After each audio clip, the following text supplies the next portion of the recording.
What's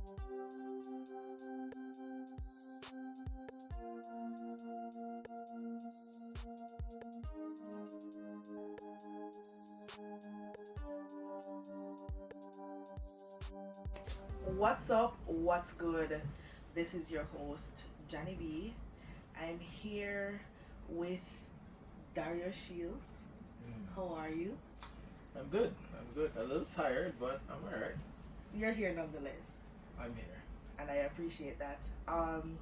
We're here kicking off our season of Journey Through Life, inspiring and sensational experiences with our fellow Jamaicans, just talking about life, the ups and downs, the go round and come rounds, the triumphs, the success, and everything in between that.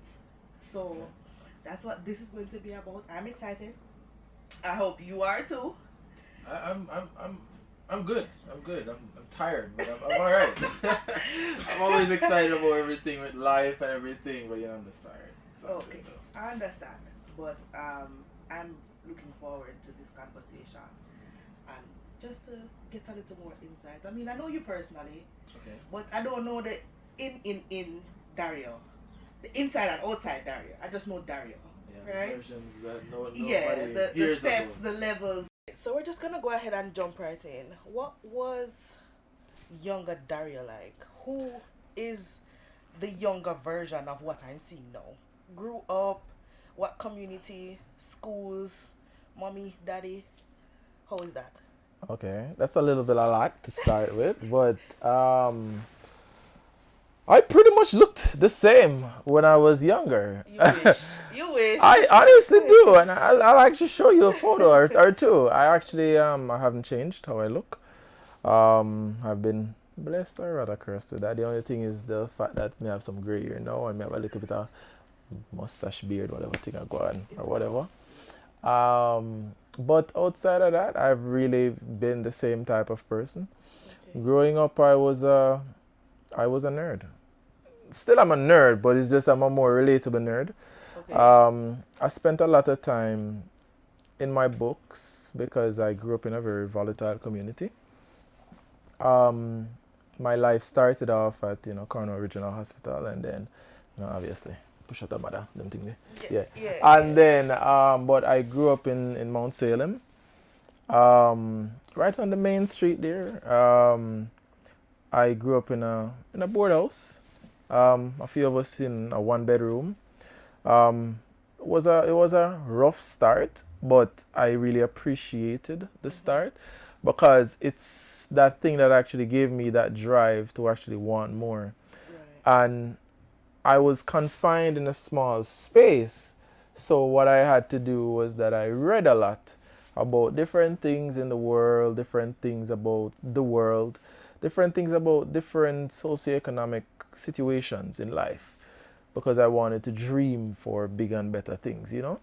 For a portion, my mom and dad didn't really get along, and so it was kind of that type of household, a lot of quarreling and them type of stuff there. I had two older sisters that I lived with at the time, and my younger brother.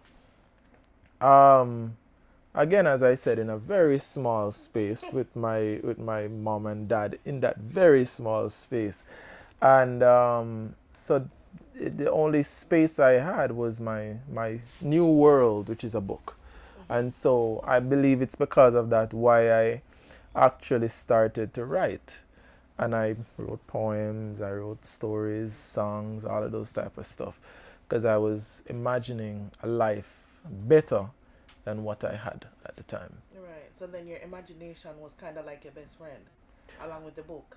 Yeah, pretty much. Pretty much, and probably like some lizards and them stuff there. Oh my gosh, not lizards. Yeah, I wanted to be a doctor. I wanted to be a doctor because growing up, I witnessed a lot of close people to me passing, getting sick and sick and sick, and even worse. And then because we didn't have that financial backing and those type of things, we had the smaller pile of healthcare. At that time, the hospital wasn't for free and those things. So it was a little bit harder because everyone works minimum wage. everyone has their own little struggles. So you Right. see people around you getting sick and they can't afford medication and so forth, so they pass. Right. And I wanted to find a way to help others. So I really wanted to study medicine, and that kind of drove me to really becoming the nerd that I was. And unfortunately, that changed, but I'll allow your questions to lead. No problem. How about school? What schools did you attend? I genuinely don't remember the prep school. It wasn't a prep school, it was a kindergarten school. I don't remember that, but it was actually right across the road from where I was, where I lived in Salem. But then I went to Mount Salem Primary and Junior High School. Nerd first, second, third, or fourth in the class for the world. And then in grade 6, I did the common entrance, now turned GSET. Yeah, I did the second ever GSET. Fun fact, I actually did it when I was 11. I almost didn't get the chance to do it, my teacher just decided to give me a bus because I'm a nerd and she want to look good. So I hope she not see this. But anyways, she didn't want to look good and things. So so I did it when I was 11, and I actually passed. I had one of the top grades in the city, and I earned a place at the Cornwall College. The Cornwall College. Yeah, it is the Cornwall College. Exactly. I'm very proud of. I'm agreeing with you 100%. Good, because this interview will be done. But yeah, we're good. I was across the street, so I agree with you. 100%. Good. Me no say the day across the street. Right. But anyways, yeah, we don't reach there yet. So alright, cool. Okay. Yeah, alright. That works. So school, yeah, we go back right there. So No problem. So in high school, did you take subjects that was in line with medicine, or were you more creative then? Honestly, I did a mixture of everything. I wanted to do CXC at the time. I wanted to do CXC from like grade 7. But I actually got a culture shock when I started, because when I was at Mount Salem, I was like the big superstar, the bright boy, Yes. right? Me and my friend Dwayne Salmon at the time, Fabian. We were like the two top guys, Right. And graduating valedictorian and stuff. They like you're seriously you're gone on road, right? Yeah. And then you reach Cornwall College, You reach the Cornwall College, which was then in its super prime. Yes. And so you get a culture shock. Say, oh, you're not get the highest grade in that class again? Yeah. Okay, all right, No, cool. you're not as bright as you You're think not you as did bright that. as all right. Yeah. All right, let's try again. And you go in a library and do your thing and whatever. And it was a big culture shock for me. It was a new thing to be around. And it pushed me even more, because you had these kids at the time who were way more advantageous than I was, because they had their family dropping them off in Audis, BMWs, Range Rovers, all of those fancy cars that you only see on TV. Right. Actually, your neighbor TV, because you don't really have a TV. You understand? Wow. So, yeah. And fun fact, which I'm sure we'll get through, there's actually every Saturday while we were in Salem, what happened is that we ended up, there was this movie night that we call it movie night, but there was this richer family that was usually gave us the opportunity to watch movies with them. But we would be sitting on the wall of their house, and they open their windows and allow us to watch. So he was watching the TV through their window. Yeah. We never go inside. We never reach their level there. No, a whole heap of people did inside. We never reach inside level yet. So was this like the community children just go there to watch the movie? It was really community children and like everybody. It's like everybody. Let me tell you, poor, broke, no money, white squall, vibes. Not so bad. I started off at a very, very humble beginning, and that's one of the reasons why I try to help persons as much as I get the opportunity to. Right. I'm not at the Bill Gates or whatever level, far from. Right. But every opportunity, every chance I get to teach someone something that I know, or to give back in some way, then, I'm going to do it because a lot of people paid it forward for me to get to where I am now. Right. Right.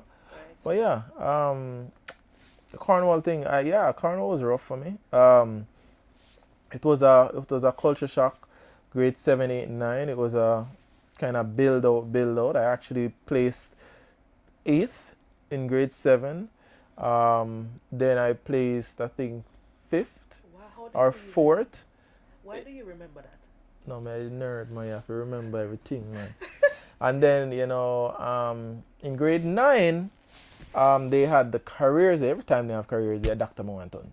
But then in grade 9, there was this guy who came who dressed up in a suit, and he just looked rich. You understand? He just looked rich, and he looked like the life I want. Right. Me know a doctor look already, I know a doctor make money and them alright. Yeah. They help people, but me did broke. Me did want money. Me did want to have like something for myself. You understand? I want to give up something to my family and make them nice, right? Yes. And what ended up happening is that I was there sitting in the class. I front as usual. I'm a nerd. You understand? But anyways, I was at the front and he walked in and he had a briefcase and just like you see on movies, like rich guy, and he just had a thing about him, Yeah. I was like, yeah, and he introduced himself. I don't remember my name now, but he introduced himself and he's like, I am the guy who manages money. I deal with money every day. So everybody's like, what do you do? We're kids and we're kind of weird and for fool.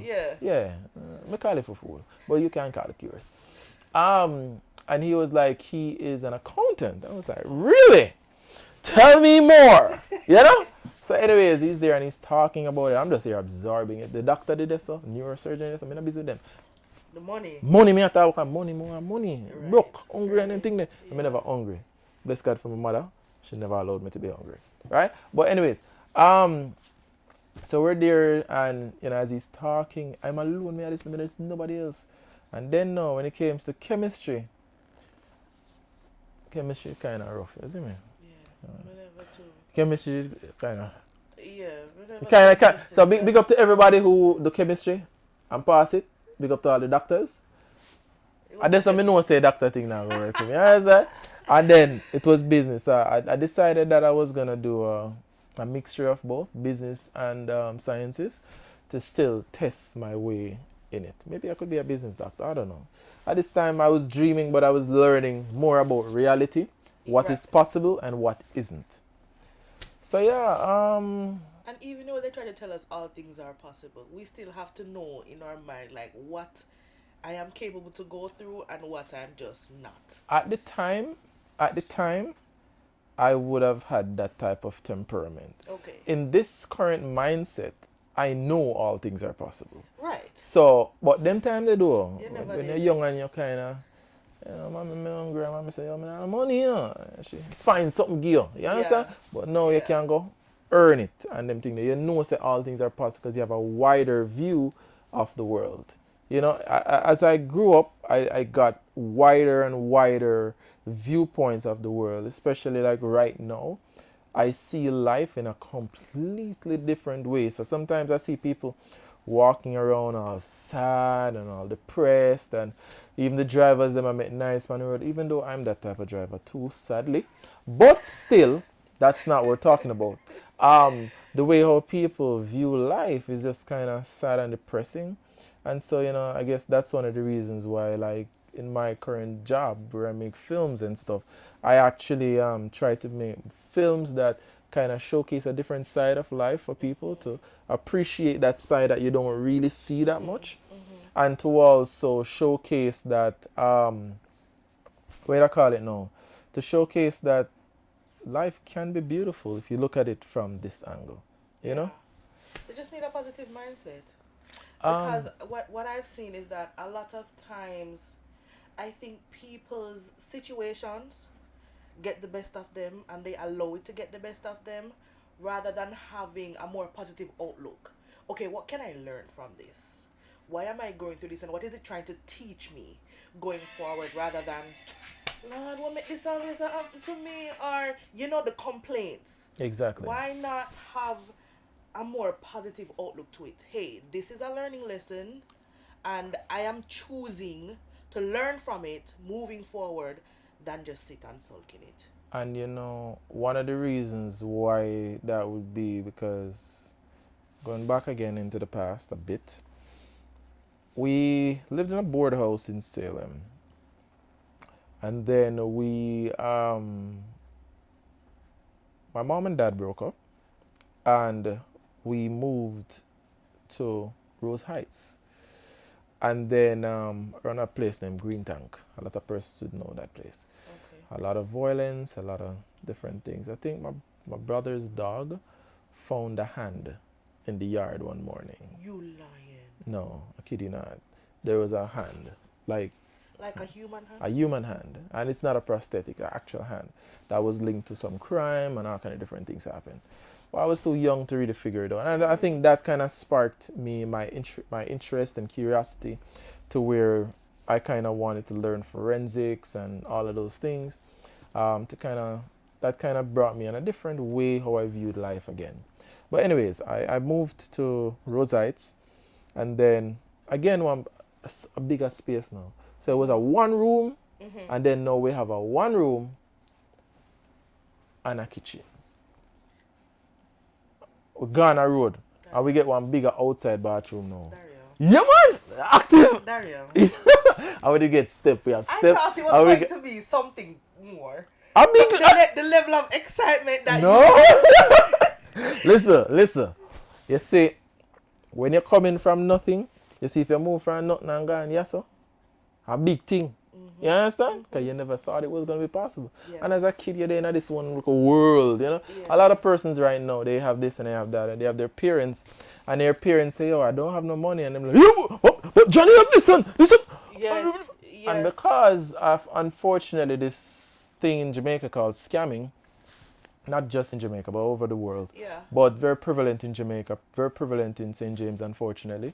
Yeah. Where persons will kind of take to that. And that's because they don't really have another option, or they don't believe they have another option. And they're impatient, and so they want to take on that. And you see that, and your family's like, we're not going to do so. And you're like, no, but Johnny, and you start to get complacent and so. So my mom kind of grew me and my other siblings in that type of way to where we were grounded. So we were God first, everything else next after family, right? And so if it is that it doesn't align with what God wanted, you automatically have a distaste for it. So that's kind of like how we had it, right? So every little thing. So we left from there. So about 2 years we were there, and then another opportunity come. My aunt came down. She was living in the country, and she come down and she started live with me now. So more money coming at the house, right? Because my aunt a bigger job, and my mother have get one little thing extra. Okay. So we move again. Yeah, man. Bigger, better. Bigger place now. 2 bedroom. 2 bedroom. Living No. no, I lie. We have living room. No, we never have no living room. But we have a bigger. We have an outside bathroom. Then we have a pit around the so 2 different places now, active, right? Wow. Then we have a veranda. You say And a kitchen. you can go outside. Can and go sit outside down and by play. your veranda. Tenement that type of vibe still, Board house Still. still, But me I tell you, say, yo, More it's space. nice, man. No, it was a good. I tell you, like, you see, back then, me used to like, oh God, I used to feel sorry for myself and them type of thing. Yeah. So then I'm a book and but now looking back, especially with the fact that there aren't a lot of board houses around now, anyways. I mean, it depends on where you go. No man, there aren't a lot of board houses in Amobi.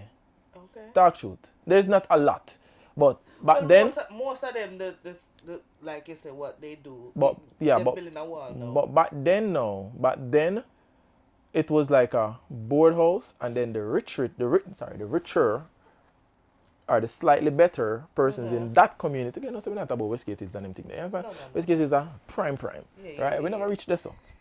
See? But what happened is, we don't know say a thing active here now when time you have the red polished floor, and a board floor, you're having a red polished floor. Yeah, man. Hey, You reach. you reach. But me never reach this yet. You understand? Never reach this yet. We didn't even reach a red polished floor, to be honest. You're killing me. We never reach a red polished floor. But what ended up happening is that we eventually moved and we lived in our first ever house. It was a 2-bedroom, living room, kitchen, inside bathroom, wall. Jesus. You graduate. Graduate. Yeah, Yeah, man, active man. Yeah, man. And it came. And it's these humble Yeah, man. that now, as a grown man, you look back and you're like, wow. Yeah, no, trust me. Like I Wow. said, a lot of people, they'll see the fanciness, and they'll see the glitz and the glamour, and the fact that I roll with this person, or I'm this place, or I do that and whatever, and they don't know how much I had to fight with myself, with the different struggles and challenges that come. You know much? I had a friend, I won't call his name. Him seeing this and go no. But anyways, I had a friend who he was about to go into scamming, and because I'm so well versed in the word of speaking properly and so forth, he wanted me to come on board with him, and this is when scamming just started.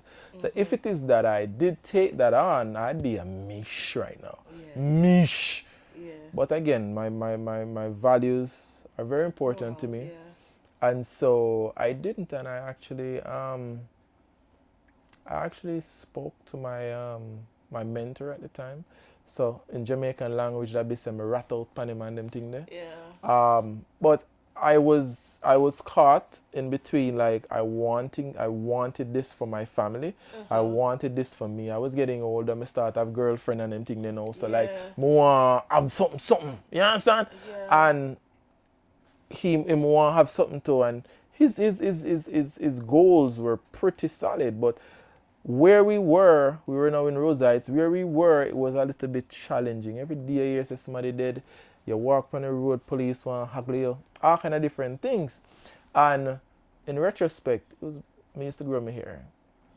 In retrospect, I didn't carry myself a certain type of way. In retrospect, I had that image of I try to use a proper word when I'm going to disrespect anybody, but let's just say I had a proper word that would, I had the look that would make police look at me and say, okay, Dario, okay, that youth here? Yeah, we need to search him. Something, yeah, I need to search him. We need to look at him. Yeah, man, you're no cool, man. Yeah. On my walk and... So you became a target, basically. Yeah, so target. When me have on my carnival clothes and don't type of stuff there, I was alright, but when I went into the working world and I kind of picked up that type of life and I learned a little bit of this, a little bit of that, I started kind of, figuring things out. But back to what I was saying real quick before I get off on a tangent. I can do that sometimes. If I do that, stop me. No problem. I realized that, my friend, he really wanted really good things for me. Yeah. And good things for himself. Yeah. And it was just the two of we. And him say, yo, yeah man, I with this, we are do this, man, and show me the thing and the leads and all them something there and everything. Say, I'm thinking about him. I say, nothing if you think about, man, you're not hungry, bro. Yeah. You don't want to go to KFC in time. I can't find money for KFC and them thing there. KFC is like a rare thing for me, Jano. Jesus, you see how pizza. Hey. Right now, I'm lactose intolerant. I just realized I was lactose intolerant. Not realized, I just became lactose intolerant, according to my doctor, right? And I said, back then, any opportunity to get fetal cheese, that dead, man. Milk. Right now, Lasco for make me an ambassador. Really? You hear that? Yeah, man. What? That was it. That was the milk for you. I said, dumpling and butter and them thing there. Really? Flash out. Oh, God, man. You see how if it's crazy, those are some of the best meals.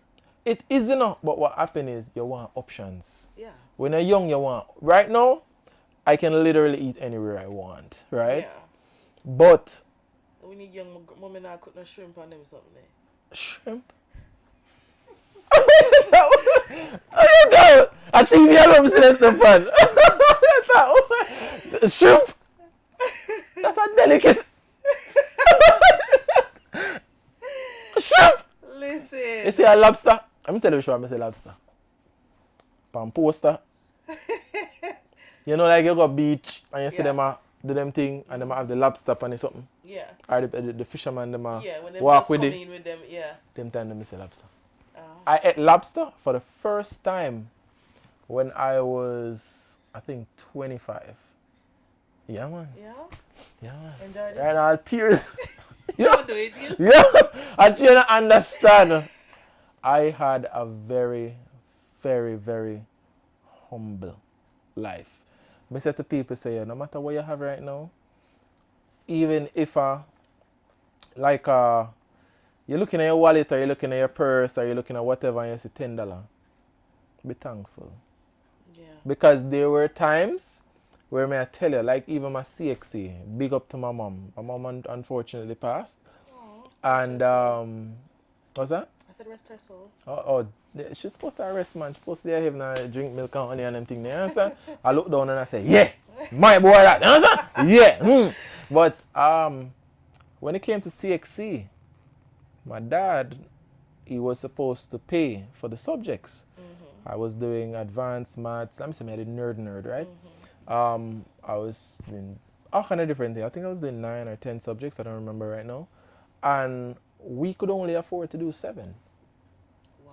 Because I got, approved to do them. Yeah. I'm saying I'm a nerd, I'm a bright like a bulb, you know. And not bright than my other classmate them do. They kind of fight. Yeah.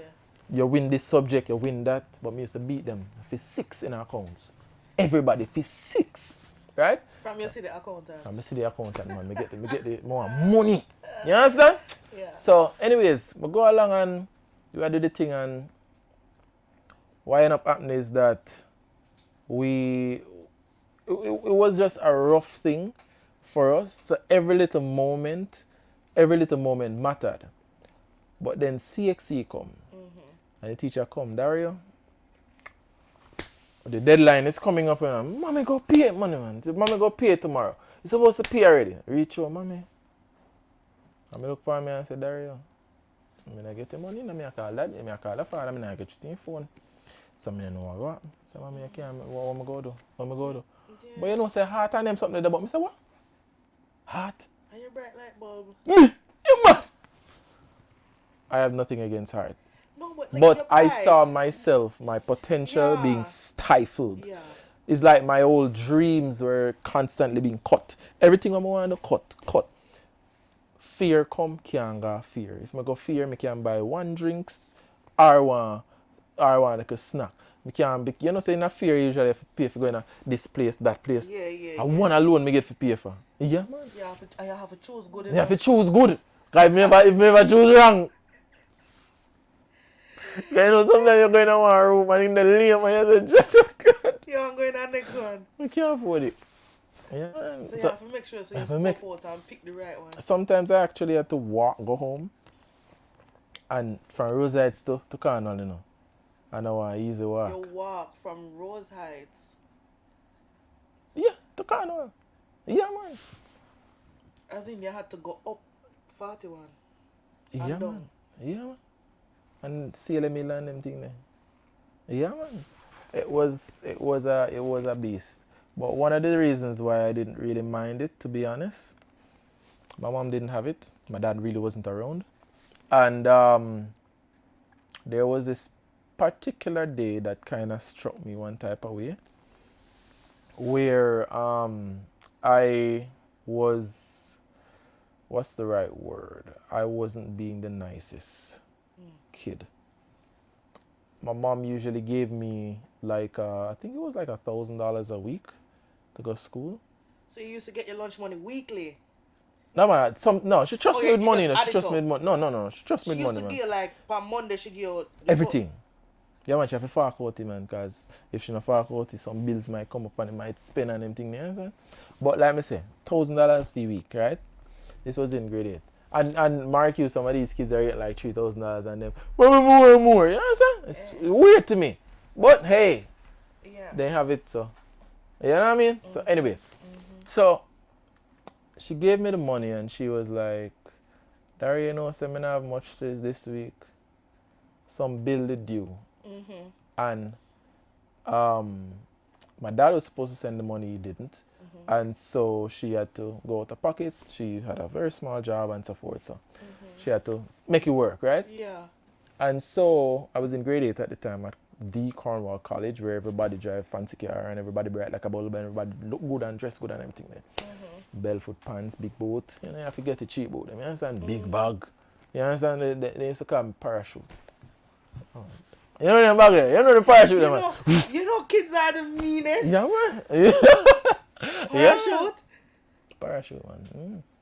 Yeah, man. But anyways, Wow. it goes on that my mom gave me the money. And I'm like, Mom, this guy, you know. She said, Dario, that may have. I'm gonna start cuss her, fling down the money. No, hey. So she was upset and she put down $1,000. Right? So I get $1,500 a week and I feel nice. Eat my breakfast, feel nice, going out of school. On my way down, going down Salem Hill, my mother that me see. I walk in his son. I say, cut me to my core. Cut me to my core. What you do? You take her fear? Me take her fear. Cut me to my core. With your bad behavior. Anything my mother give me friend did, me not ask him. No. Me even ask, if you give me, thank you. But if you don't give me, we good. Cause, and you know that kind of brought out that like a hustling spirit in me to kind of try to hustle, and that's how I even entertained the idea of scamming and stuff forth when I was in college. So like, what ended up happening is like, she pushed me, she pushed my brother, she pushed my sisters and so forth, and like things didn't work out how she wanted for all of us and stuff like that. I believe in her final days she I don't think she was fully content with where we all were, but I strongly believe that she had high hopes for where we are going. I'm seeing a lot of elevations. My brother, for example, he's doing way more. He's getting up off the TV and not getting up off the game. He's doing more. He's exploring, figuring out what it is that he needs to do. How old is your brother? If I tell you my little brother age, I'll get my age and them things. It's a grey hair and them things. Your grey hair alone tell your age. No? Yes, it does. Okay, how old am I? You're old, Dario. How old am I? You're about 35. I true, because you know my age. At that, you know? At that. You're old. At that. Okay? At that.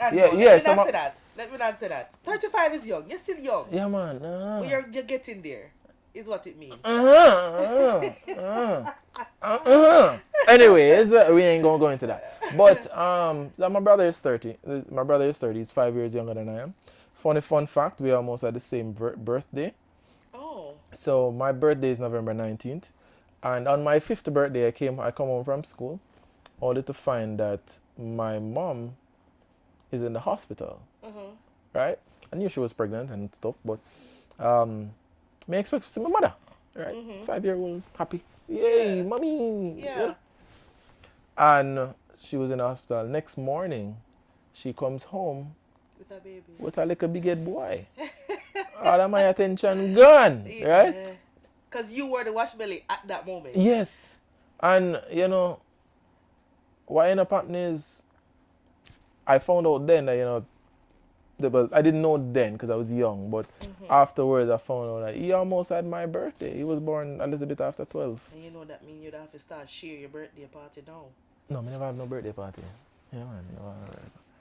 Never had anything. Oh. Yeah, kind of a load of the thing. Okay. Never had anything. I never so lucky. Sorry. Let me tell you why you start. I used to get ties. Cake? No, one cake? Cake! How do you think this is? You never had a birthday cake? Listen, man. Let me tell you when I was growing up. Let me tell you what we used to get. We used to get a little money. I'm gonna buy something nice, like $100, $200, $500. You understand? But all I usually piled up for Christmas. The Christmas shopping thing. What you call it again? The thing Grand Market? Grand Market, yes. You go in town and you buy little pies. Yeah. And there's some. I don't mind wait all 2 hours in a line to KFC, you know. Yeah, man. You know me, I get KFC that night there. You market money and not buy ties. KFC you want. Because you can't buy. Me usually buy milk ties, man. Okay. Like a soldier man, and everything. Yeah. Yeah, like a push cars, you know. I cannot. No, man, serious, man. You need to pull it back and You know, you mash up in 2 days, you know. Yeah. You know, you mash up in 2 days. It probably reach New Year's Day, but I mean. It's not going no further than that. No, it might. But I mean, may I say. Okay. I usually like to break them apart and build them up and those type of stuff. So it was kind of cool for me, right? But I mean, we didn't really have those things. I mean, my mind wasn't really on those things. I started watching TV, like outside of the movie night thing I was talking about. Yeah. I started watching TV, I think, about grade 9. I didn't watch TV at all. Before then, you could tell me a calculation like 7,701.26 times 392, and within about a minute I could calculate it. Wow. I'm not using a calculator. Wow. I will not talk about phone, because I never have no phone in time there. That? No, man, I could. Yeah, man, I was blessed in type of way, man. I was good at maths, but I couldn't do that. No, man, I couldn't. And I got qualified to do the advanced math, but I couldn't afford it. CXC come, teacher come, Dario, and I'm like, oh man, wait until like the final day before the deadline. The final day. No man, I don't say go. I don't say go. Deadline pass. But me never know say you'd have an extra deadline. You understand? But the deadline what they tell we pass. 2 days. I did there, man. Teacher push, and I did there and I say, alright, so I'm on the CXC, my ton bomb. Okay. Probably have to pull a gun now. Alright. Start pre up my life, you know. And then I ready for left school and I feel bad for the whole day. I feel bad, man. Bad and him feel bad. And I left school and my mother had to walk come up with him bag. Walk him up. Yeah, man, me get it, man. And she go to me, carry her. Teacher. And she look at me and say, well, you know, say 7 subjects alone, I could pay for. I'm ready for cuss her out, you know. You remember. I'm ready for cuss her out. And then it's like, you know, me stop. Yeah. I'm say, alright, Dario, you have 7. Cool. I really did want to advance maths, you know, but I didn't get the chance to. And I just kind of left it alone.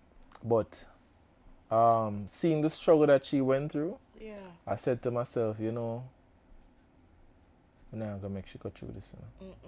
So I started doing graphics, any little thing I could have done to get myself to be independent. So 6th form, I think she assisted with paying part of the school fee. But I'm a hustle go through it. I used to do homework for people. I used to do teachers. I mean, then still they do them thing. I never do all that homework. You understand? Yeah. But anyways, like I used to do people homework. I used to like what do I call it now? I used to like write songs for people and them type of stuff. There. Yeah. I'm pretty good at music and them something that, you know. But I didn't really pursue it as much because I had a conflict. But yeah, I decided that I wasn't going to pressure my mom, and I hustled myself in grade 12. I was trying to get the money, the rest of the money for the school fee, get the money for the cape, and there was this gentleman, I'm not sure if he'd like me to call his name out. He's really a very silent, very quiet person, and he gave me a blank check. First time I ever got one of those things. He gave me a blank check. He signed it and said, any amount of money you put on it, it will go through. He said, any amount of money you put on it, it will go through. I'm stressed out. Did you know this person? Like, did you know this person? No, man, yeah. He was one of the mentors in church. Okay. Yeah. It was during the time I was thinking about scamming, you know. And when I told them about it, I was in grade 12. And I told them about it. And then it vexed with my friend and vexed with me.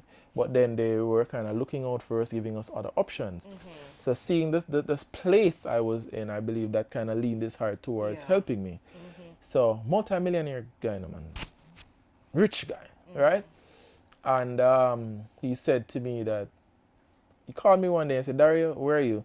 I said, I'm at home. All right, I'm going to come pick you up. I said, all right, cool. He come and he picks me up. I go for a drive. He was teaching me how to drive at the time. And I thought that was what he wanted to show me. And he said, yo, you're hungry? I say, mommy, I cook, man. Some say, are you hungry? I say, yeah.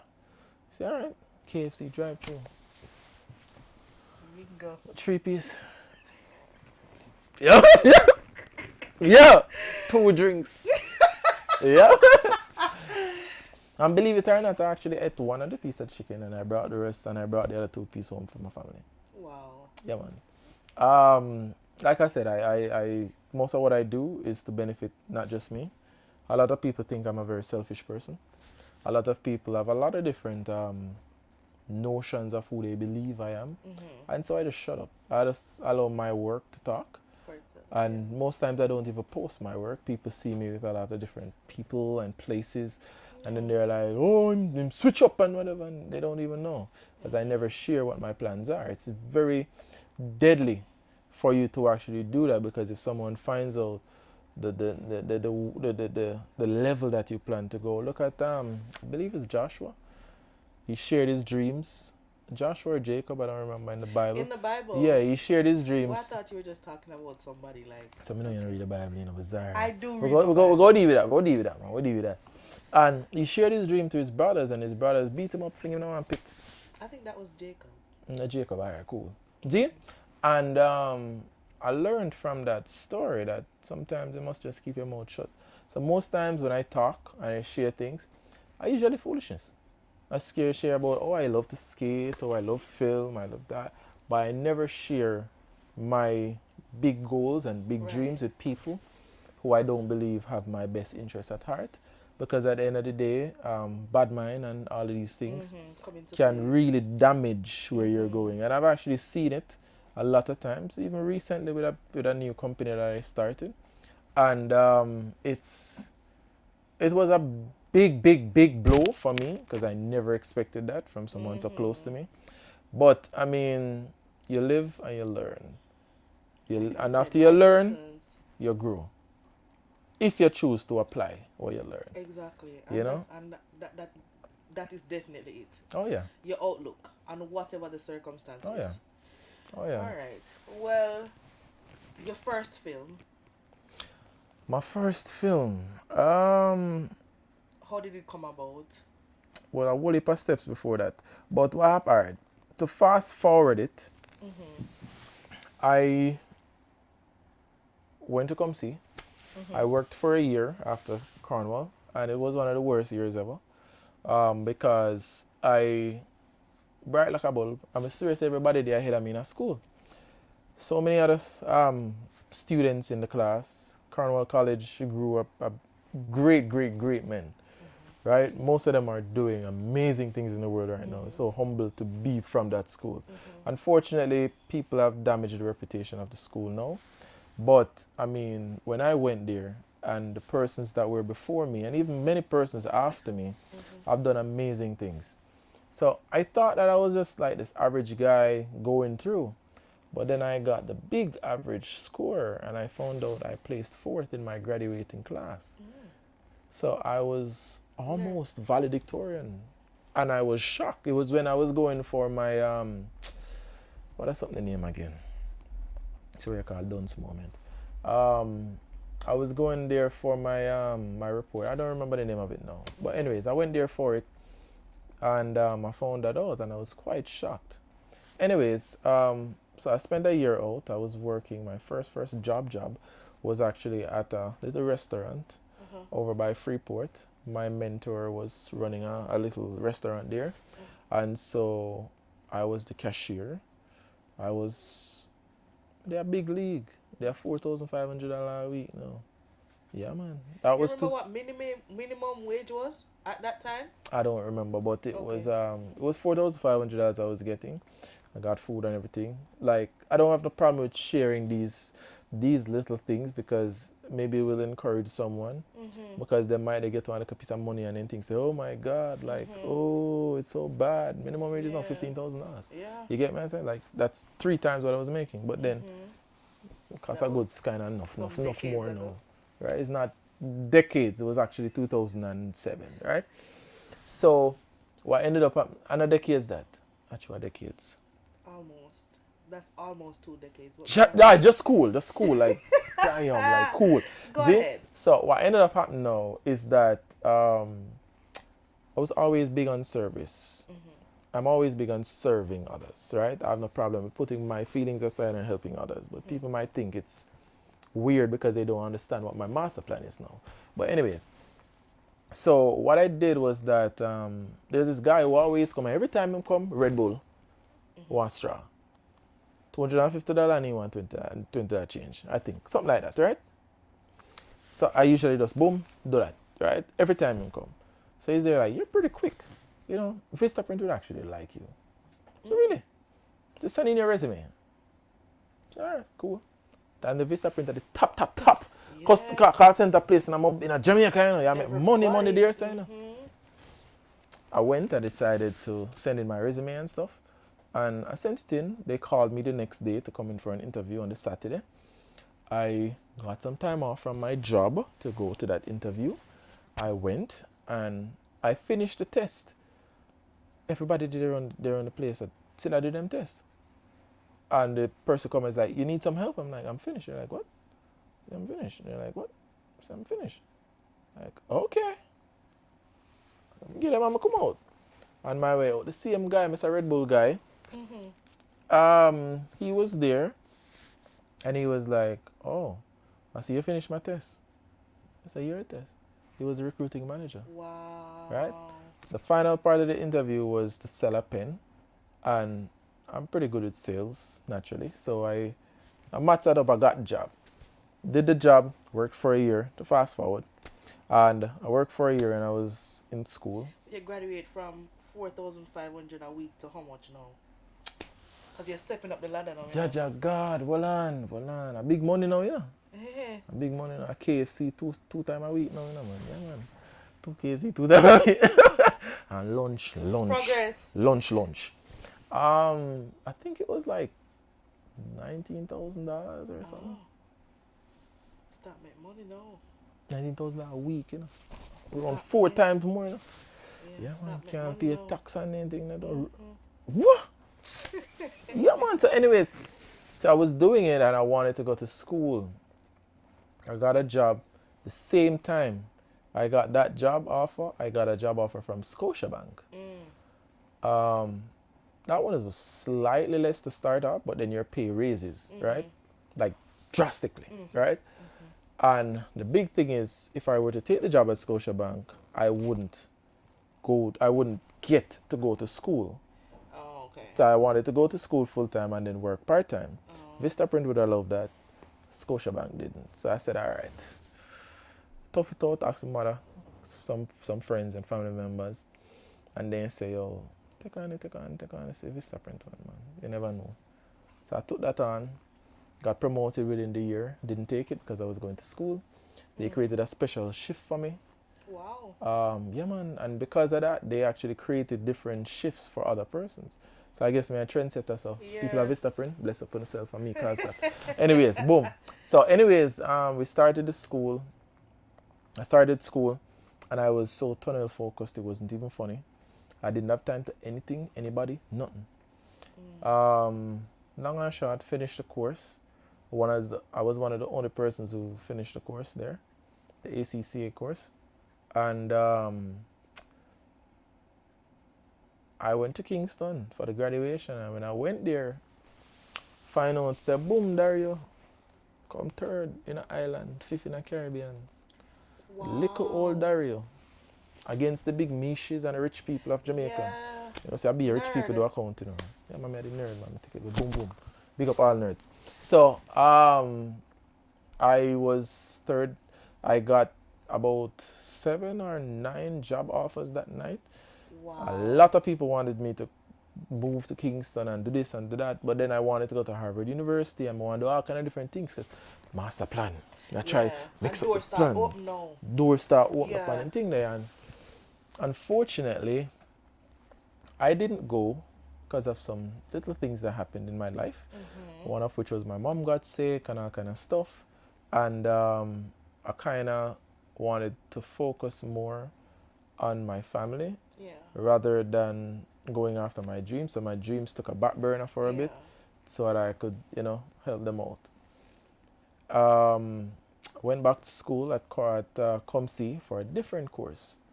And start up that, beat up that, all kind of different things. Some challenges happened. And then I kind of said, I went to school one day, and what ended up happening is I was sitting in the class, they were teaching macroeconomics, and first time I ever saw the thing, teacher was talking. And I was just there, and he's asking questions. People have the book open. I didn't read the book yet. And I know everything what I'm talking about. Like every single thing what I'm talking about, I know. So I said, no, sir, this doesn't make no sense. And I left. I went to the principal and I was like, I'm sorry, this is going to be my last day at school. She's like, why? What happened? I'm like, my last day at school. Why? I had a 4.0 GPA. And I was one semester away from finishing. And I said, I'm done.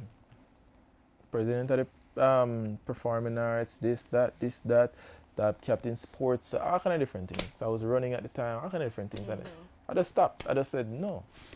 I took on a job, working as an accountant now. And a friend of mine reached out to me. May I get to the film now? A friend of mine reached out to me and they said, Dario, I want you to come to an audition with me. So I said, okay, cool. What do you want me to do? She's like, I just want you to answer me. You're a part of the performing arts, And she wanted me to come and act with her, right? Okay. Hold on there. Drink water. Big up water. AKA water. Water. Not anyways. Drink the water. So what ended up happening now is that I'm there and I'm responding to her. She's doing her thing, I'm responding. Doing her thing, I'm responding. And she's like, so the person's like, wow, this is very good. She gets through. It's the World Championships of Performing Arts Jamaica auditions. So she gets through. Ghana Road, happy for her. So I did yeah, man, happy for her, and me there, I said, congratulate her. They say, what's your name? I said, no, my name is Dario. I'd like to see what you do. I said, why? She's like, I don't know, let me see. So I'm saying, all right, sure. Go on, freestyle something. Like, okay. Wow, is there any other talent you have? Sometimes I think I'm a model, I was just a player on, right? Yeah. Then they're like, is there anything else that you do? So I said, well, there was music playing outside. So I was like, I do a little rapping now and then. They're like, really? Let me hear something.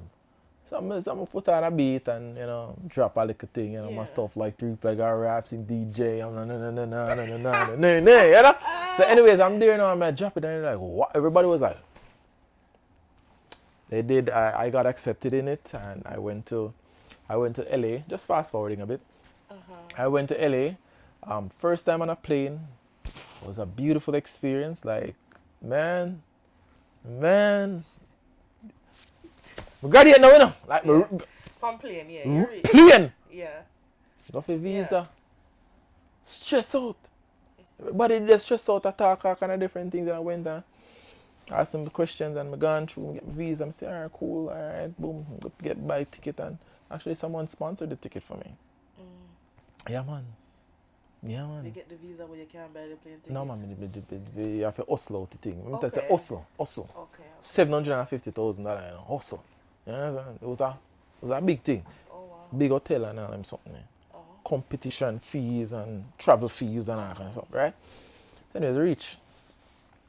And when I reached, everybody just look at me. I don't know if I become tall. Right? I may have on glass and them type of thing. Like, I'm kind of bossy when I'm ready. Outside, people may think that my outside person is my inside person, which is kind of weird, right? The person that I display to the public is far from who I am, right? Okay. So anyways, I go out there and I'm doing my thing and people are like, yeah, who's this person? Every night they have these interviewers that come and interview the different persons, 52 countries, and they're interviewing different people. Yeah. So little old me, they want to interview me every single day. I went through, I did the acting piece. I got, yeah, good job. You get 1 minute to do an acting piece. Okay. The next one I did where I was addicted to liquor. But all I did there, and I glean at night, I tour LA, and I've enjoyed myself. I forget to buy the liquor. So, the piece at 9:30 in the morning, can't leave, because you know them strict with them things. Yeah. They can't leave, you have to be there from like 7:30 and register kind of different stuff. And so, time come, can't find the liquor, check the whole hotel, no liquor. All right. I'm going to find one bottle of water. So I say, all right, I'm going to trick you. I'm going to hold on. But change up a piece a little bit. And the place I was addicted to water. And the way I pulled it off, I became a completely different person when I'm acting, right? A completely different person. And when I did it, people were like, oh my God. Like, you know, people in the crowd were like, and people were like, and then people start stand up and a bucket of people they have these things called go-sees, and all of these people want to see me. Wow. I talk about people from Paramount, Disney, X Factor. I got invited to be on America's Got Talent. I got for my rapping piece, I got invited to Cash Money Records and all of them something, right? It was a big deal, big something. Let me tell you, but you can't do me thing, you know. Like, we can't floor almost any artist in Jamaica, you know. This is not a challenge, because I'm not going to do it. But I can. You get me, I say? But what I say is that I was pretty good in music, right? And I was pretty good in acting. So when I came back to Jamaica, and I had my I had my accounting job to go back to. I was pretty good in it as well, but it wasn't my passion. Right. So I was on TV for a bit. I was doing this, doing that, and whatever. And then when I was doing what you call conference for the job, I finished before everybody, and I was just there sitting down and like, you know, everybody there didn't think me help them out, and there are certain things only you can do, right, in the job, right? So anyways, I'm there and I'm just doing my thing, just sitting down, not doing anything. Tell me I write. I was just writing something. I opened my drawer and I looked in the drawer and I found this pure piece of paper, right? In my job, I could basically do whatever I wanted, right? To some extent. And I opened the paper, song, story, movie idea, book idea, song, poem, song, this, about 40 or something, you know. So I said, no, sir, this not right. So I left work, I'm going to talk to my friend them. Call my sister, my sister talk. And she's like, well, if you don't feel so pleased with everything, you can always come over and spend some time with us. Because my sister migrated at that time, she lived a foreign. And so come we get the house and thing. Because my sister kind of reach over foreign, work up some money, and deal with the house for you in Jamaica. Yeah, man. It's a family, you know, it's a synergy. Yeah, it's a unit. Yeah, man. Everybody have work together. We don't always get along, to be honest. Of course. But it's a synergy, you know? So anyways, went back to work the next day and go to my boss and I'm like, Michelle, I have something to talk to you about. She's like, Dario, I know what it is. And the only thing I'm going to ask you, can you give us 2 weeks? So I said, well, I can give you a month. Okay. Because it was kind of hard to replace my job, right? No, I'm not being bragging or anything like that, but the type of job that I did, it was extremely hard for the normal person, right? Because, you know, I'm a chartered accountant. So you was not just regular. No, man, I'm a regular man.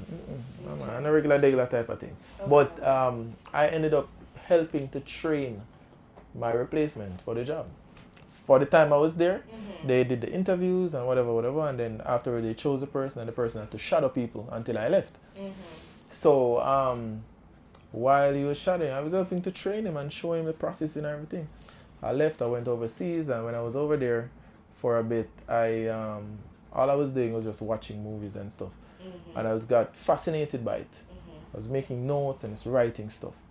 I came back to Jamaica for a bit, and when I came back, my friends I was a part of a youth group, and we were trying to like share a story, share some type of message about pregnancy, and so took up 2 phones, Samsung Galaxy S3, and we created a movie from it. You created a film. From 2. A Samsung. Yeah, exactly. A Samsung. iPhone to the world. Straight. Apple. Yeah, well, anyway. 2 Samsung Galaxy S3s. And the film, for what it was, came out really, really nice. You get me? I said people enjoyed it, people laughed, the story was told, people could understand it, What was the name and of everything. It's called Me Have Something to Tell You. It was a very nice. I've said it to you. It's a very nice. It's funny. It's like a student film, a kids film, in a sense. Yeah, okay. But it was like it's very amateur, right? But it was very nice. The story was told, and anyways, I wanted to understand it. So I had the affordability of going back overseas. So I went back overseas in my cave to spend some time with my sister again. And I was just there in the house all day. You know, my sister could afford it and whatever. So I was in the house just sitting down, just kind of working it out. I created a film course and everything, and I figured it out, right? Came back to Jamaica and wanted to kind of do. I bought a little camera and I was doing my thing, and then there were these, there was this homeless lady on the road called Cecile. Yeah, a lot of people know about her. Yeah. And the first time when I just landed, I was going in town to meet up with my friends, and then Rosehead's taxi come right at Scotiabank lesson, and then right at Samtrap Square, big crowd, Jamaican. Jamaican. I said Jamaican, you see crowd, you want to go look. So I go look. And I look, there was this person holding up $50. A juke her with it. Like, yeah man, dance. And she had dance, and like, skip. And she had skip, go for the ground, bubble, head tap, all of these things, Yeah. And she was just doing it, and you can see the hunger, she just desperate. Yeah. And I had money in my pocket, and I was like,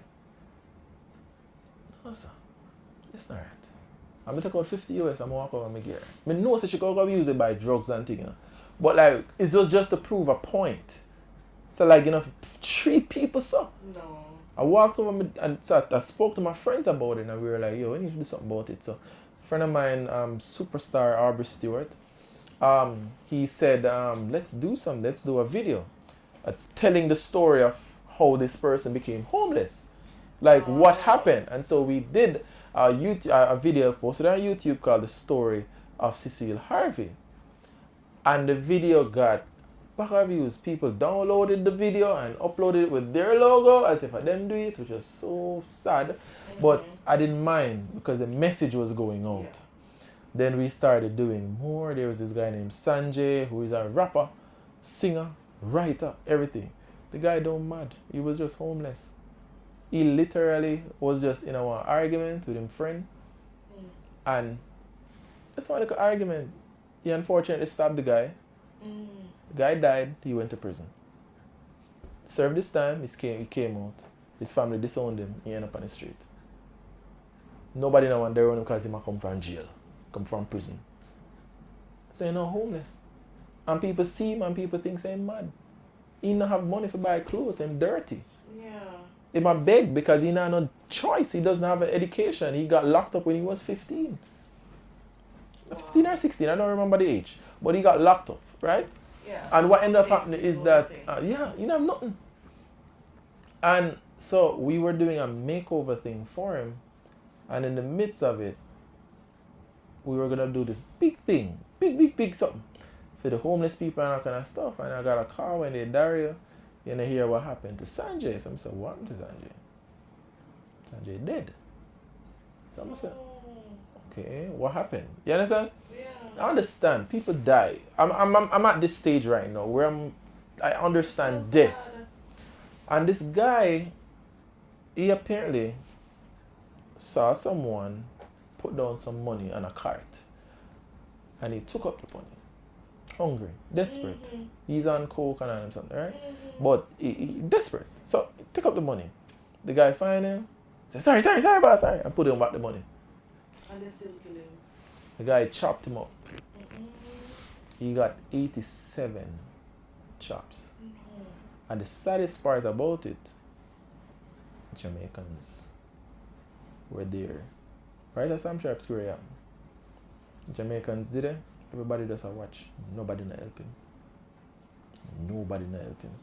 I stopped the program. I couldn't manage it. I couldn't manage it. It was too heartbreaking. I couldn't manage it. Right? A few months later, I released like a documentary, and then I just stopped because I just couldn't manage it. I said I can't do this being poor. I'll do it rich. You understand? You can help. So we can help. Take them off the street, build somewhere, give them, fling them in a nice car, rehabilitate them, and make some of the Jamaicans them all laugh off and them feel like you're not supposed to treat people so. You know? Other day I saw, well not other day, like 2 years ago I saw this guy on the road and he was there, one guy in an argument and the guy stabbed him, right? And as the guy stabbed him, he's there bleeding out and whatever. And everybody did it just watch the man. And a video. I did. And a video, I say, oh my God. I'm supposed to shame on myself. There's no shame. Nice white shirt, man. Nice white shirt, man. So over there, I'm helping, man. Shirt of it, that shirt. Blood up. I'm gonna help the man. I see the guy, and at the time, my car was nowhere near, so I couldn't help him like that. So I see the deep taxi them and somebody when I didn't know they'd see me, I help the guy and come over and I help we and whatever, and then somebody else come. Apparently somebody else. People don't do things until it's popular to do it, unfortunately.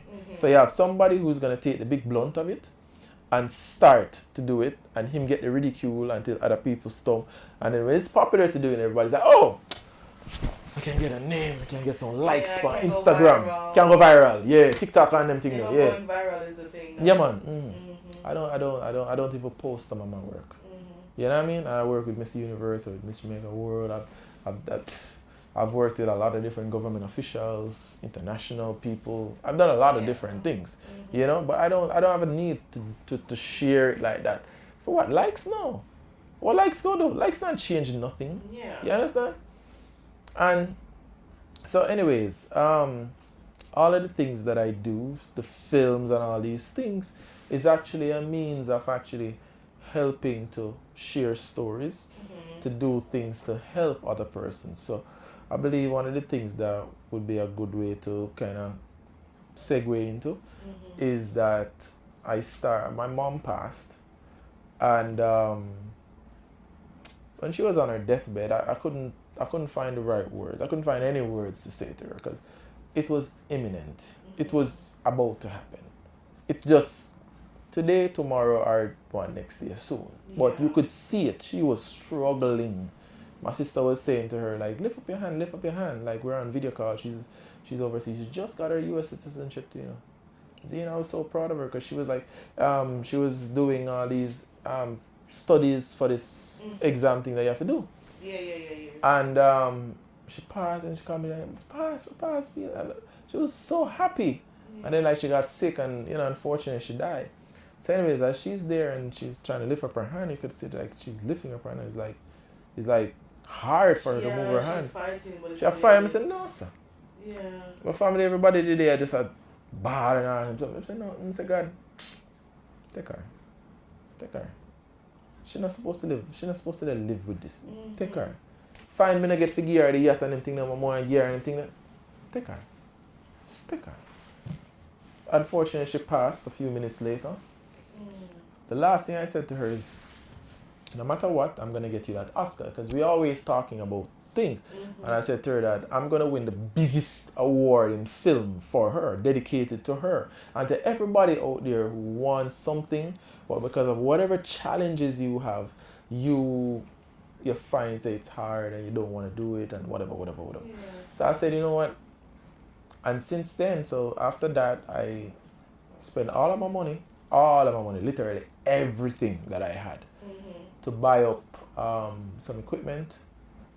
So I have a full streamline of film equipment now. or full access to film equipment now. And so I said I'm gonna go towards an Oscar dream 10 times faster. So I'm moving at a pace people don't understand. Yeah. So people see me post or do things or don't post or don't do things. People are like, oh, why aren't you here? Why aren't you there? And I'm like, not interested. Not a part of the plan. Yeah. Why don't you post that you did this? Not a part of the plan. I just did a video with, I just did a project with the big bad Stone Boy the other day. The producers tagged me in the video, so I said, all right, fine, I'll share it. You get me? I said, outside of that, you'd never know. You get me? I said, I did a video for Sting the other day, so I went and did like a fighting and everything they go, and I was right there. My brother was literally right beside, right which part I did the drama go on, you know? Yeah? Yeah, man, right. That's all right in the heart of the violence. Yeah, man. And I was asked to shoot the Chris Brown video, and his team loved it. I met so many people. I've met so many big name people, and I'm not fascinated by stars. I don't care about it, because why would a star feel bad or feel frightened about stars? You shine, me I shine too. You're probably a little bit brighter. No. Yeah. Your battery a little bit stronger. No. Yeah. Now watch your face. Now watch your face. I was around so many big stars and people like, yo, we need to take a picture with the man. Why? I went to an event. I went to do an event one day and I saw Neo. And I knew Neo was in Jamaica because a few of my production friends were doing some stuff with him. So he was actually at the event. I didn't even know he was going to be there, and I saw him, and I love Neo's music. His music is so nice and stuff. So I said, yo, hey bro, what's up? And you know, can I have a quick shot with you? And he's like, sure. So I took the picture and I was like, all right, you know, I haven't posted on Instagram for a while. I'm gonna post it. A bunch of people start messaging me, yo, give me a link. Yeah. And I'm like, yeah. But anyways, the point of all of this thing is that what I do is not for me. And so because of that, I created a company. I call it Movie Nights. And the company is really a Jamaican version of Netflix. Because I want to give persons the opportunity to get them name, get themselves out there. Yeah. A lot of people right now want to do, I'm pretty sure your show is going to turn into a big thing, even without me. Of course. You know what I mean? But the biggest problem with that as to why a lot of people don't reach to certain levels of fame or glory or success is because they don't persist. My first event that I did for Movie Nights was the launch event. Was pretty full. It was good. And then a lot of people were curious about it. More than pretty full. Yeah, man, it was solid, man. It was a good. Nice. It was a good vibe, and people loved it. I found that people really wanted to do it. People wanted to be a part of the experience of experiencing Jamaican films, and so I went ahead and I did another one. This time at Coral Cliff, and it was a vibe. I went to Kingston with it. Enough. Gone a town. I think there were 16 people in the room. 16? I lost almost $200,000. And a lot of people would be like, yeah man, if you stop now, man. No. See, I'm mad. You must be mad. Stop what? You're crazy. Time to push a little. 4 more in my plan. Yeah man. And I kept going. The next event, 16 in the other one, the next one almost full. You understand? Next one almost full. I did one, was a very, very small crowd. I feel bad.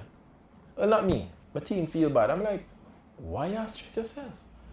A bill we a bill. Sometimes coffee, sometimes nothing. Which tea? Nothing. White squall. You understand? And we go ahead and we did it same way. People that were there enjoyed it.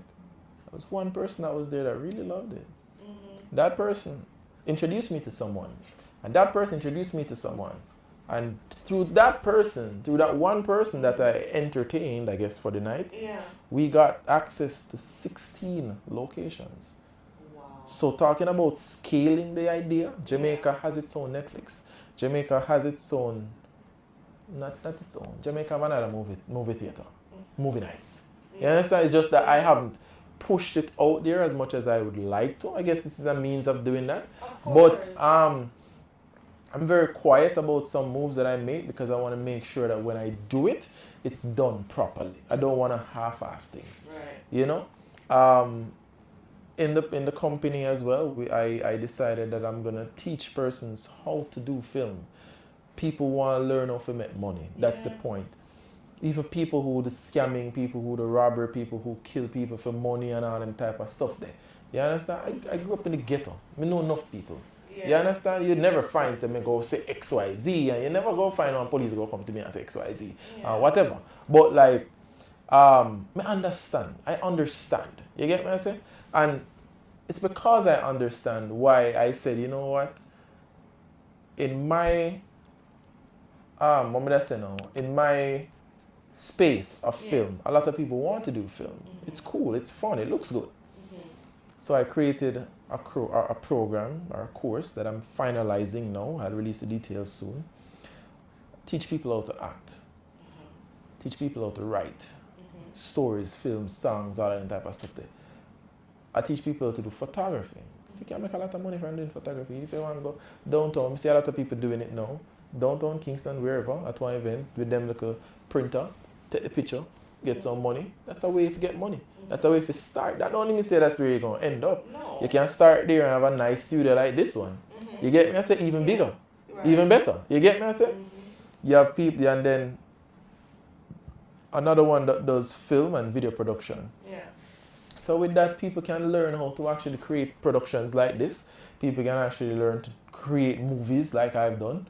You get me? I said, looking at my first film and my last film, everybody's like, oh shit. Oh shit. I was looking at some stuff that I did recently and I was like, yo, far I come from, you know? Yeah. Let's make sure, see it. Keep it on a level, don't rush it. Yeah. Just build. Just clutch, lock in, head down, don't look on the crowd, don't look on the nice what they're on you. Right. I just got a very, very nice contract right now. Takes up a lot of my time. I won't share what it is here, but for persons who know. If you're there, you're going to know what it is. And I'm telling you, like, it's humbling to be in certain spaces. Yeah. Like, I saw a quote the other day, and I sent it to Aubrey. And I said, Aubrey, look at this. It says your talent is going to take you in front of kings. Literally kings. I've been in the space since last week. I've been in the space of literal kings. I mean, I tell you, say, like, when I step into the room, I'm just a photographer.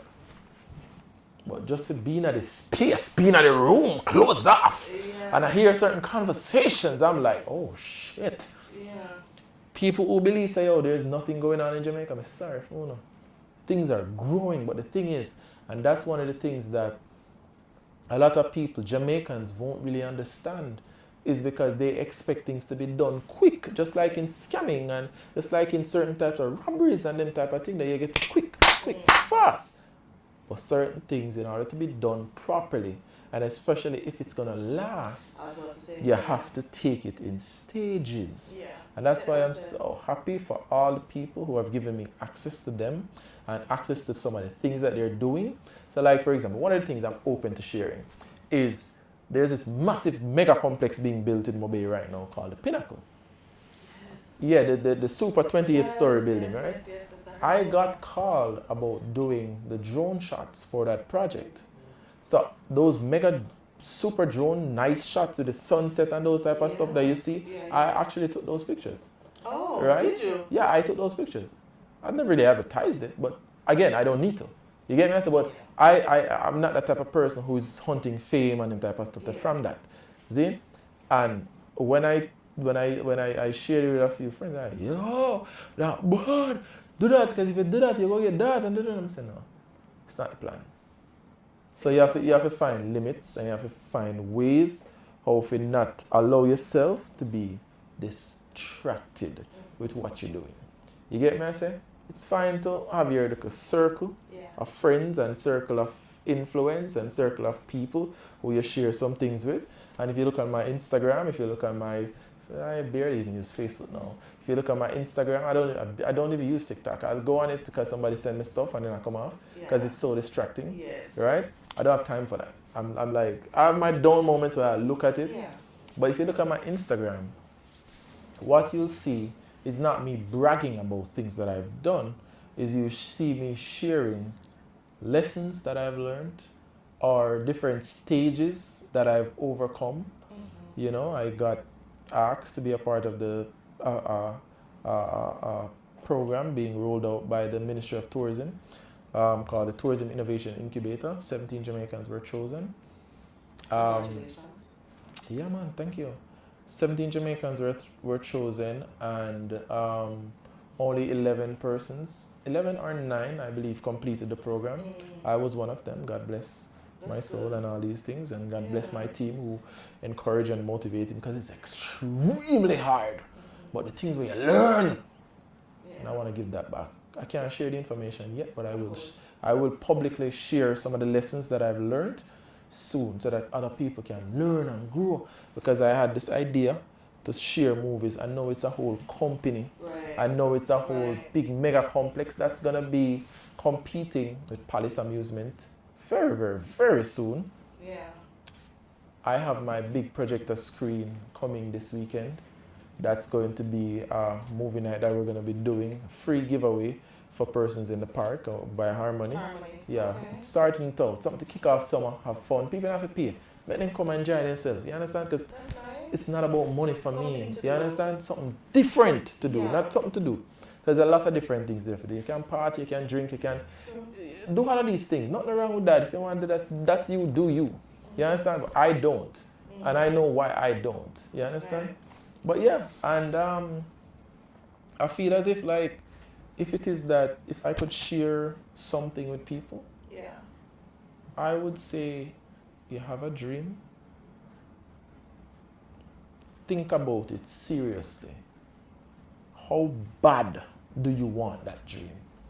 Because if you get to that place, if you get to that moment in your life, it's a moment, you know, that comes where you get to that moment and you say, I really want that thing, or I go want that thing. I lost a very, very close friend of mine. I lost a woman I was going to marry.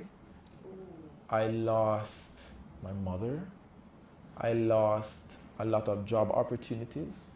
I lost millions of dollars. I lost the eyes of people who would say, oh, Dario is a big deal, and oh my God. I lost a lot of years from my life, especially the grace that I come hard right now. And that's because I've tunnel focused and I understand what it is that I want. I now see very clearly what it is that I want, and I've accessed a certain different vibration. That's the best way to put it. I access a very different vibration that allows my thinking to be elevated past a certain level of just, oh, that's so cool, let me go and grab it. It's like, oh, that's so cool, I'd love to grab it. And then the Dario from 5 years said, Dario, grab it, or don't grab it. Dario from 2 years said, Dario, don't grab it. Dario from 1 year, I'm listening to all of those persons, and I say, all right, cool, copy. I'm going to listen to them, and based on what them say, I do it. Yeah. That's a good nugget. That's a good nugget. And that's just my time. What a fantastic life. I wouldn't wish this on anybody. It has been a fantastic life. I am very humbled and thankful for it, but I genuinely wouldn't wish it on anybody. No, it's not for the faint of heart. Right. Most definitely. And not everybody would be even okay right now mentally with what you've been through, what your life has taught you at all. So it is very good. Like I said, I was excited about this conversation. I learned a lot from you, as I was expecting. because I know I'm gonna be speaking with a wise man. You already know. Yeah, because But then a category of wise now. there's a Okay. life experiences teaches you wisdom. That's true. So there would have to be a takeaway from it. Thank you for your time. For somebody who tired just get up door. No man, so when you talk about your passion, it's just like at that bring you out there. It's not you. Like I said, it's not Dario. Yeah. It's not me. It's God speaking through me. Yeah. You understand? A lot of people will not understand, but then God Himself say, "Enough of them. Them don't need to understand enough." Yeah. They don't need to. Yeah. Because people don't need to be a part of certain parts of your process. Some parts of your process, you want a small amount of people. Yeah. Some part of your process, celebration part, is sometimes even with you just yourself. There's some celebrations you just do by yourself. And then there's some that you do with the crowd, by you telling the crowd, or the crowd learns about it, or the world knows about it, and like, yeah, and they like you. They like your post, or they see and they're like, oh, can I take a picture with you? Or they see that and they're like, oh, I know that guy, or something like that. You understand? Or maybe they're inspired by it and they want to change their own life and whatever. And that's the only thing I can ask for. Hopefully, that at the end of my days, whenever that is, whenever God chooses that to be, that it is that at least one person, at least one, can look back at some of my experiences and say, oh, you know, say it's because of Dario why I don't do this, or because of Dario why I choose to do that, and so forth. Yeah. And that my life can help impact other people in a dramatic type of way, you know?